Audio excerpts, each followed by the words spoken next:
এই মেসেজটা আপনারা কাইন্ডলি জাতিকে দেবেন। সেটা হচ্ছে সংস্কার ছাড়া নির্বাচন ফেসিবাদের দিকে আবার দেশকে নিয়ে যাবে।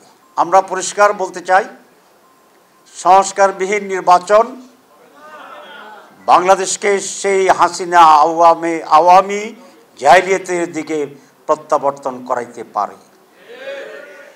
এদেশের মানুষ সংস্কার নিশ্চিত করবে, আইনগত ভিত্তি দেবে এবং এই সংস্কারের আইনগত ভিত্তির মাধ্যমেই আগামী নির্বাচন হবে ইনশাআল্লাহ।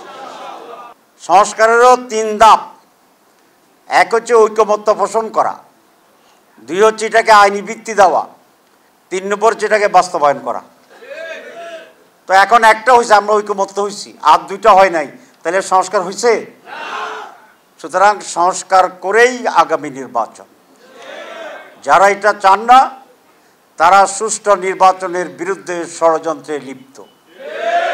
ইনশাআল্লাহ এদেশের মানুষ সংস্কার আনতে বাধ্য করা হবে এবং তার ভিত্তিতেই একটি অবাধ সুষ্ঠু অংশগ্রহণমূলক উৎসবমুখর নির্বাচন হবে বাংলাদেশে।